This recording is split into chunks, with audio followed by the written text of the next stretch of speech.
One of the most popular Jordan 4 colorways of all time is finally back, but not exactly how you remember it. This is the 2025 Air Jordan 4 Black Cat, and it is by far one of the most anticipated sneaker releases of the entire year. And it's not just because the pairs from 2020 are reselling for like $800 to $1,000, although that is crazy. In today's review, we find out if the 2025 Retro is as good as the other Black Cat 4s.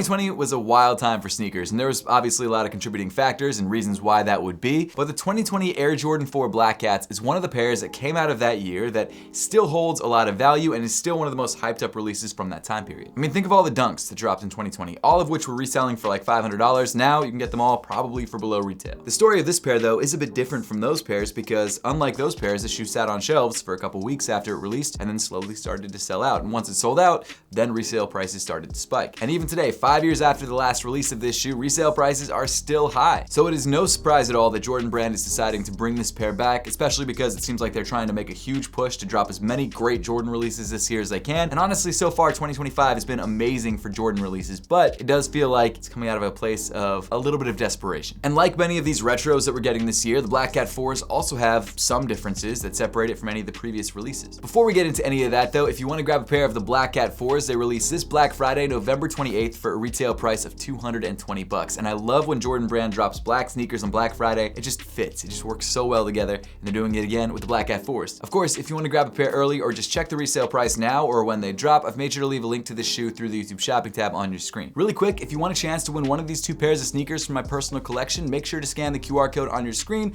or click the link in the top of the description below and redeem the first core badge for the month. As you probably come to expect from these videos, you know that before we get into the sneaker, we've got to take a look at the box. And the box of the Black Cat 4s is pretty, it's probably exactly what you'd expect. It comes with this black matte finish on it, and you've got these glossy splatter print details with the Jumpman in the center in black and the flight text underneath. The rest of the box is just covered in glossy splatter print, and that is pretty much all she wrote. Inside the box, black with white paper actually. I'm surprised they didn't throw black paper in there, but hey, you know what? That might have been a little bit more expensive than usual, so they didn't do that. When it comes to the size tag, you may have noticed that I only have a size 8.5. That is not my true size. My true size is a size 9. I was only able to grab a size 8.5 with next day shipping. I think it was Goat that I bought these from. And the official name of this colorway is Black Light Graphite, or LT Graphite. But with the box out of the way, let's get into the materials that make up the Black Cat 4s. And like many of the previous Black Cat 4s, you've got an almost entirely nubuck or possibly Durabuck upper. The material on this shoe feels smooth and very buttery. It obviously comes in all black because it's the Black Cat 4s, which are actually named after one of Michael Jordan's many nicknames, the Black Cat, because he moved like a panther, quick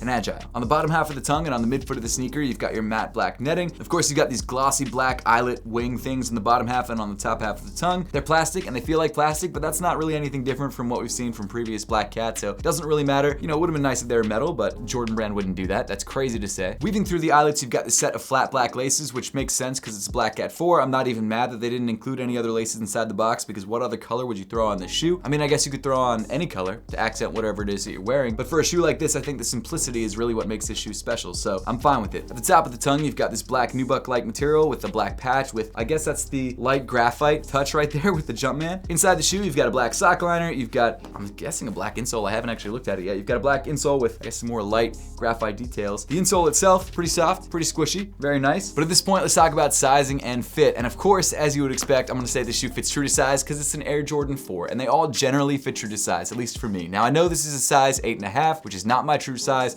but I do happen to have like 3 pairs of size 8.5 Air Jordan 4s, and they all fit exactly the same. I also have, well, I have too many sneakers, but I also have pairs of size 9s in those size 8.5 colorways. So I can compare directly if they fit like the way that they should fit. It's getting more complicated than it should, but either way, this fits like every other pair of Air Jordan 4s. I think that's true to size, but you really should grab whatever size of Air Jordan 4s feels best on your feet and whatever size you usually grab. Continuing back in the sneaker, they swapped out the TPU sort of wing area for, I guess, a more premium feeling detail, which is the nubuck wing area, which they seem to do on the higher end-ish Air Jordan 4s, or the ones that are supposed to feel more premium. It's a nice touch. That's what you have on the other Black Cat 4s. Don't mind it. But where this shoe differs from previous Black Cat 4s 4s is actually the entire heel tab. It's entirely different than any previous Black Cat 4, and that's because instead of coming in a nubuck material like all of the previous ones, instead it comes in a much more standard TPU material. It still comes in black, but the other detail that changed was the fact that instead of having a Jumpman in the center, you've got the Nike Air branding. I'm not sure exactly why they made this change. It seems like a change that they've been doing a lot on Air Jordan sneakers, specifically on ones that aren't OG colorways. The Black Cat 4 is not an OG colorway. It first released back in 2006, and so up until this point, it has never had Nike Air branding on the heel, and for some reason on this 2025 release, you've got the Nike Air branding on the heel. I've said in many previous videos that I like the way that the Nike Air branding fills out the heel tab more than the way that the Jumpman fills out the heel tab. It just looks more finished, more complete in my opinion, but I totally get it if people don't like this because this is not how you expect the shoe to come. My guess as to why this doesn't come in the nubuck and instead comes in the TPU is because it would probably be very difficult to make this heel tab with the nubuck with the Nike Air branding, because you kind of have to cut around it and stitch around it. Like if you look at the nubuck on the back of the original Black Cat 4s, they actually stitch around the Jumpman, and that's just the case for any of the leather or the nubuck Jumpman heel tabs, and that's because they use some sort of TPU substrate or something inside the heel tab to actually make it feel stiffer, but also give you these nice defined details of the Jumpman or whatever the case may be. Because there is so much going on with the Nike Air branding, and because there's so many little like edges and details, I don't think they would have been able to stitch around that, so that's probably why they gave us a much more standard TPU heel tab. It doesn't change the look of the shoe that much. It is a bit glossier, even though it is still a matte material, than the nubuck heel tab, and maybe that'll bum some people out, I don't totally know, but it's just a difference. It's just a change. I don't know why they made that change, but they did, and this is what we've got this year. So if you like it, great. If you don't, that kind of sucks, because you're gonna have to spend $1,000 to get the old one. Moving down on the sneaker, you get to one of the shinier accents on this shoe, and that is this sort of semi-gloss black midsole with what looks kind of like a smoke gray air unit. At least the pillars inside are smoke gray. Then we get to the bottom of the shoe, and as you would expect, the outsole comes in black, except for this white accent right in the middle of the midfoot. On the 2025 release, you've got the Nike branding, but on the 2020 release, you actually had the Jumpman branding, also in white, but it was the Jumpman instead of the Nike branding. So it changed both on the heel tab and on the outsole of the shoe. And actually, let me know in the comment section down below if there's other details about this shoe that changed from the 2020s to the 2025s that I missed, because I just don't have that shoe with me, so I don't know. I can't really compare them side by side, but visually, there are some things that changed pretty obviously, and that of course is the heel tab